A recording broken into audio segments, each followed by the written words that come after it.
Welcome back to the Velvet Lounge. We are greedy because we are still cooking.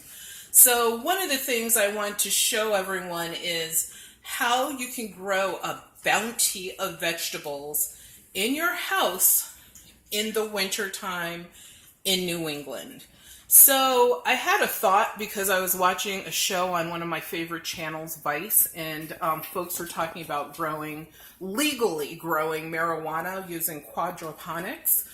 So I figured, why aren't I growing vegetables in my house in the wintertime? So one of the things I tried is growing turnip greens from the remainder of the bottom of a turnip, and this is actually celery. We also grew other vegetables this winter. I'm going to do a separate video on that so that you all can see how easy it is to actually do this yourself at home with minimal supplies and minimal effort.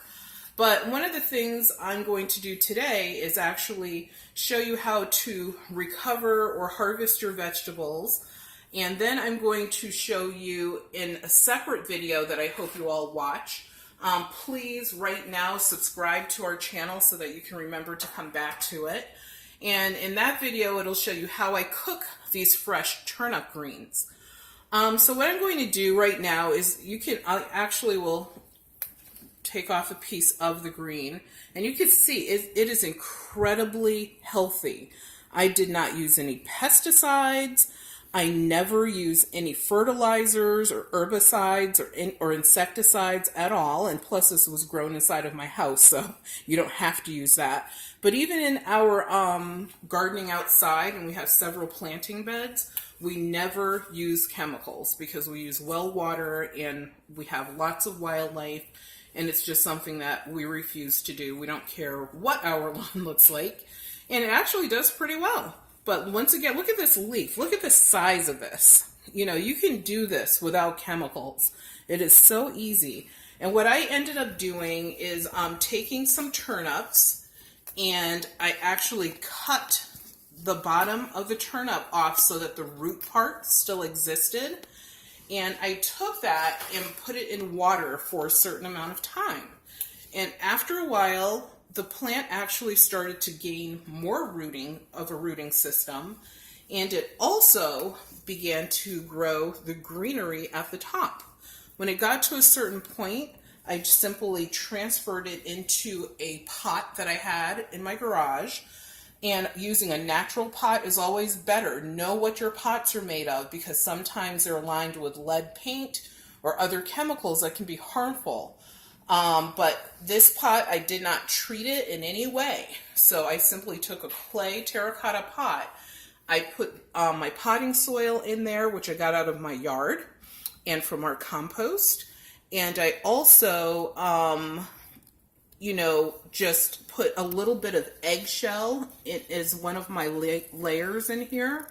And then, I'm sorry, but at the very, very bottom of this pot, there is there's a little loose stone. And the reason you do that is so that water has somewhere to go. And there's a barrier between the bottom of the pot and the other ingredients that you're adding. So it's loose stone at the bottom. There's dirt that goes up to about here. Then I put about maybe an inch of eggshell. And that's simply from the different eggs from different recipes, breakfast, whatever. All you do is you rinse them off, you crush them up inside of a Ziploc bag, put them in your freezer, and keep adding to them until you have enough. And then on top of that, I finished it out with more dirt. And then I planted my plantings from the turnip greens, as well as I do have some celery here. So let me just get a pair of scissors and cut that off and show you what that looks like. This is what naturals, and I actually cut it at the top because we've been using this when I prepare dinner or lunch or whatever. And so this is actually what a natural piece of celery looks like. So I'm going to go ahead and finish harvesting my veg here. And later, come back, please save us as a favorite, by subscribing to our channel. So please subscribe. If you don't do that, it's harder to find us. Hit that alert button. Also, leave a comment. Have you ever tried to grow anything, whether it's inside or outside, or what was the first plant you ever grew as a child? Let us know. Was it easy? Was it hard? Is it something that you want us to try? And we will be back with another future video on how I actually cook these greens.